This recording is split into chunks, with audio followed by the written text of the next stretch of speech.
Assalamualaikum warahmatullahi wabarakatuh. Perkenalkan nama saya Sabrina Audrey Yasmin dengan NIM C1C020137 dari kelas R011. Di sini saya akan menyampaikan materi penyusunan anggaran konvensional.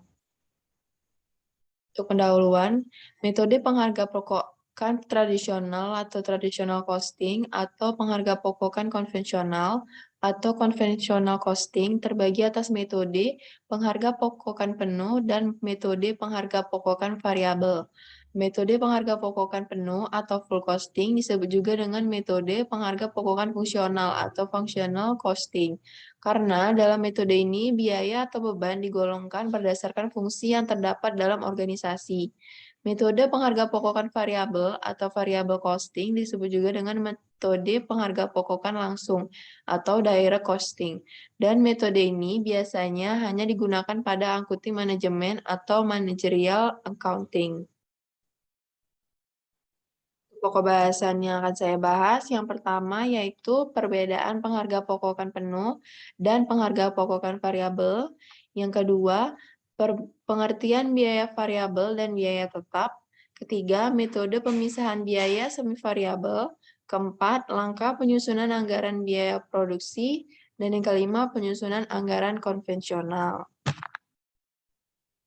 Untuk pokok bahasan yang pertama yaitu perbedaan pengharga pokokan penuh dan pengharga pokokan variabel.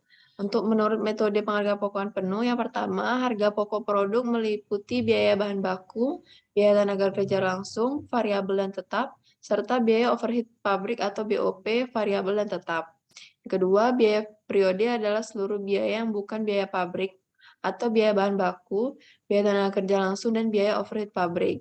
Ketiga, jualan dikurang harga pokok produk terjual adalah laba kotor.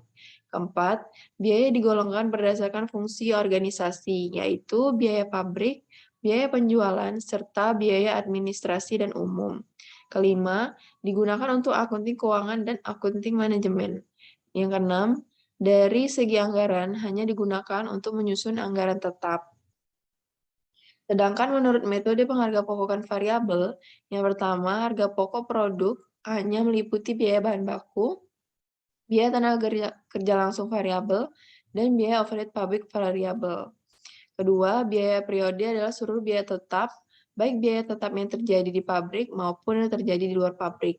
Ketiga, jualan dikurangi harga pokok terjual adalah margin kontribusi kotor. Keempat, biaya digolongkan berdasarkan sifatnya atau berdasarkan kaitannya dengan volume kegiatan, yaitu biaya variabel dan biaya tetap. Kelima, biasanya digunakan hanya untuk akunting manajemen. Keenam, dari segi anggaran dapat digunakan untuk menyusun anggaran variabel dan anggaran tetap. Pokok bahasan yang kedua yaitu pengertian biaya variabel dan biaya tetap.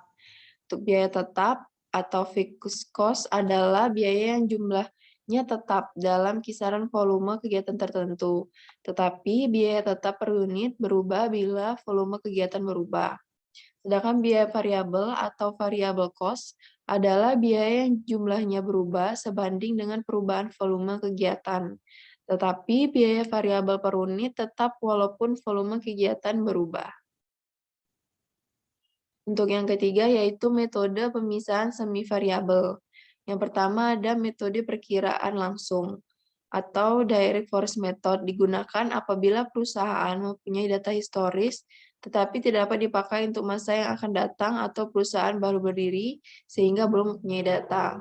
Yang kedua, metode biaya berjaga adalah metode memisahkan biaya semi variabel berdasarkan biaya tetap yang terus-menerus dikeluarkan meskipun ada proses produksi maupun tidak. Yang ketiga, metode korelasi. Menitikberatkan pada data masa lampau dengan menggunakan salah satu alat analisis statistik. Metode korelasi dapat disajikan secara grafik dan secara matematika. Yang keempat, metode titik tertinggi dan terendah. Merupakan metode untuk memisahkan biaya semi variabel menjadi biaya variabel dan biaya tetap dengan cara mencari selisih antara tingkat biaya dan satuan tertinggi dengan tingkat biaya dan satuan terendah. Yang kelima, metode unit ekuivalen produk. Dalam menentukan unit ekuivalen produk dapat menggunakan metode masuk pertama keluar pertama atau MPKP dan metode rata-rata. Selanjutnya, langkah penyusunan anggaran biaya produksi. Tahap pertama, menyusun data produk dalam unit berupa data produk dihasilkan dan produk proses. Tahap kedua, menyusun biaya produksi, dibebankan untuk menghitung biaya produk diproses, berupa biaya produk dalam proses awal dan produk masuk produksi periode ini. Tahap ketiga, menyusun biaya produksi diperhitungkan untuk menghitung biaya produk selesai dan produk dalam proses akhir. Selanjutnya yang kelima ada penyusunan anggaran konvensional. Dalam penyusunan anggaran konvensional dimulai dari anggaran jualan. Dibuat dengan cara harga jual per unit produk jadi dikalikan jualan dalam unit. Yang kedua, anggaran sediaan produk jadi akhir. Akan menjadi produk jadi awal periode berikutnya. Yang ketiga, anggaran bahan baku. Setelah menyusun anggaran sediaan produk jadi akhir, selanjutnya dapat disusun anggaran bahan baku.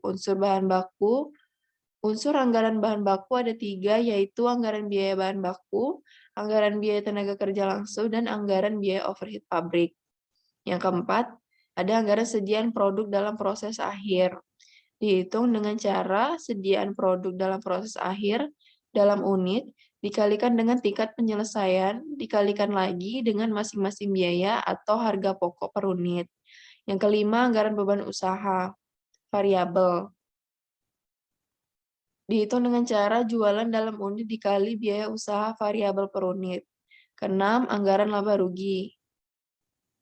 Anggaran laba rugi dibuat dengan anggaran laba rugi metode pengharga pokokan penuh yang menggunakan BOP tetap lebih atau kurang. Anggaran laba rugi dapat juga dibuat tanpa menggunakan BOP tetap lebih atau kurang. Karena BOP tetap adalah biaya tetap yang jumlahnya sama selama periode tertentu. Yang ketujuh, anggaran biaya produksi tiap triwulan. Dibuat anggaran biaya produksi tiap triwulan dengan menggunakan metode pengharga pokokan penuh dan metode pengharga pokokan variabel. Yang kedelapan, anggaran keuangan. Anggaran